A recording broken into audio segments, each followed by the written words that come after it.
Hello மக்களே, big பாஸோட 2வது promo release ஆயிடுச்சு. இந்த ப்ரோமோவை பார்க்கும்போது இது ஆல்ரெடி இப்போ லைவ்ல நடந்து முடிஞ்சிருச்சு. ஆனால் இவங்க இப்போ தான் ப்ரோமோவில் போடுறாங்க.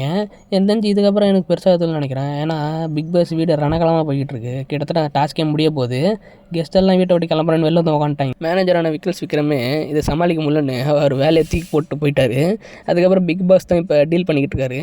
ஆனால் பிக் பாஸாலையும் முடியல, அங்கே இருக்கிற கெஸ்ட்டாலையும் முடியல. கெஸ்ட்டே கிட்டத்தட்ட ஆளை ஓடுறா சாமின்னு வெளில ஓடுறதுக்கு ரெடியாக இருக்காங்க. அந்த அளவுக்கு தான் இந்த வீட்டில் பண்ணிக்கிட்டு இருக்காங்க எல்லாரும். இந்த டாஸ்க்கை முடிச்சு விட்டது திவ்யா மாரி தான் தெரியுது. ஆனால் உண்மையிலே இந்த டாஸ்க்கை முடிச்சு விட்டது நம்ம பிக் பாஸ் தான். பிக் பாஸ் தான் நேற்று ஒரு பெரிய வேலை பார்த்து விட்டாரு. நம்ம சாண்ட்ரா கூப்பிட்டு சீக்கிரம் டாஸ்க்னு ஒன்று கொடுத்தாரு. அதோட விளைவு தான் இப்போ இந்த பிக் பாஸ் வீடு இந்த நிலைமையில இருக்கு. இந்த டாஸ்க் நின்னது காரணமும் அதுதான். ஏன்னா அவங்களுக்கு கொடுத்த சீக்கிரம் டாஸ்க்கு படி யாராவது ஒருத்தவங்க குவிட் பண்ண வைக்கணும், இன்னொருத்தவங்களை பணியிட மாற்றம் பண்ண வைக்கணும். இதுதான் எதாவது பண்ண வைக்கணும், ரெண்டுமே பண்ண வைக்கணும். அப்போ தான் அவங்களுக்கு நாமினேஷன் ஃப்ரீ பாஸ் கிடைக்கும், இல்லைனா ஸ்டேட் நாமினேஷன் போயிடுவாங்கன்னு சொல்லிட்டாங்க. அதனால அவங்க ஹஸ்பண்டோட சேர்ந்து பிரஜனோட சேர்ந்து அவங்க பிளான் போட்டாங்க. ஆனால் பிரஜன் இதுக்காக வந்து ஹெல்ப் பண்ண மாரி தெரில. மேபி பிரவீன் அவங்களுக்கு கூட்டு சேர்ந்தானா பிரவீன் எதாவது பண்ணியிருப்பாரு. ஆனால் பிரஜனை கூட்டு சேர்ந்தனால அவங்க எதுவும் பெருசாக இது பண்ணல. அதனால் இவங்களே ட்ரை பண்ணாங்க. நேற்று நைட்லேருந்து ட்ரை பண்ணாங்க, பெருசாக எதுவும் நடக்கல. அதனால் வேலை பார்க்க மாட்டேன்னு சுற்றிக்கிட்டு இருந்தாங்க. அவங்கள கூப்பிட்டு வரணும்னு பிக் பாஸ் ஆர்டர் போட்டதுனால இவங்க என்ன பண்ணாங்க, எனக்கு நீங்கள் நான் சொல்கிற ஆள், அதாவது விஜய் பார்வதியும் இல்லைனா திவாகரையும் ஃபயர் பண்ணணும், இல்லைனா ஜாப் விட்டு தூக்கணும் அப்படின்னு சொல்லிட்டு அவங்க சொல்லிட்டு இருந்தாங்க. அதை பண்ணால் மட்டும்தான் நான் வருவேன் அப்படின்னு சொல்ல பிக் பாஸ் என்ன சொல்கிறாருன்னா, எல்லோரும் மீட்டிங் கூப்பிட்டு வரணும், அதுதான் மேனேஜரோட வேலைன்னு சொன்னோன்னு அவரும் பேசி பார்த்தாரு.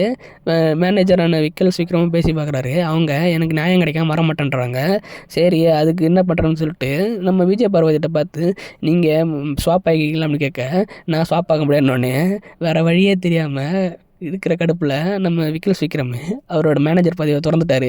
பார்த்த ப்ரோமோவும் அதே அந்த சண்டையில் வர்ற இதுதான். அந்த சண்டை முன்னாடி அந்த சாண்ட்ராக்காக ஆரம்பித்தது. சாண்ட்ரா வந்து என்ன பண்ண ஆரம்பிச்சிட்டாங்க, கெஸ்ட்டு முன்னாடி போய் தும்ப ஆரம்பிச்சிட்டாங்க சாப்பிடும்போது. இது கெஸ்ட்டுக்கு பிரச்சனையாகி அந்த வீடே கிட்டத்தட்ட கலவரமாக மாறி, அது திருப்பி ஒரு மீட்டிங் போட்டு அந்த மீட்டிங் ஒரு பிரச்சனையாக மாறி அதில் திவ்யா கத்தி இப்படி ஒரு பெரிய பிரச்சனையாக போயிட்டு இருந்தது.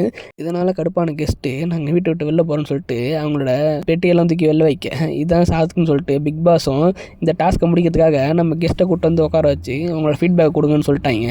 இதுவே இப்போ லைவ் தான் போய்கிட்டு இருக்கு. அவங்க ஃபீட்பேக் கொடுத்துட்றாங்க. அதுவே கொஞ்சம் ரணகலமாக தான் போய்கிட்டு இருக்கு. கெஸ்ட்டே பயத்தில் தான் உட்காந்துருக்காங்க, இவங்க என்ன பண்ணுவாங்கன்னு தெரியாமல் அந்த அளவுக்கு போய்கிட்டு இருக்கு. இந்த ப்ரோமோவும் இதுக்கு முன்னாடி நடந்து முடிஞ்சிருச்சு. அதோட ப்ரோமோ தான் இது. இதில் ஒன்றும் பெருசாக இல்லை. இந்த கமருதீன் வந்து அடிக்கடி நடுநோட்டில் வர நம்ம திவ்யா டென்ஷன் ஆகி நம்ம கமருதீனை திட்டுறாங்க, நீ ஏன் நடுநோட்டில் வர, நான் அவங்ககிட்ட தான் பேசிகிட்டு இருக்கேன் அப்படின்னு சொல்லி. எனக்கு தெரிஞ்சு விஜய் சேதுபதி இந்த வாரம் எனக்கு ஆங்கரிங்கே வேணான்னு சொல்லிட்டு வேலையை விட்டு போகிறதுக்கு கூட வாய்ப்பு இருக்குது. அந்த லெவலில் தான் பிக் பாஸ் வீடு போய்கிட்டு இருக்கு. என்னென்ன நடக்கும்னு தெரில. நான் பார்த்துட்டு லைவில் பார்த்துட்டு அப்டேட் பண்ணுறேன். இந்த மாதிரி நிறைய அப்டேட் தெரிஞ்சுக்கேன். சேனல் சப்ஸ்கிரைப் பண்ணுவாங்க. அடுத்த வீடியோவில் பார்க்கலாம்.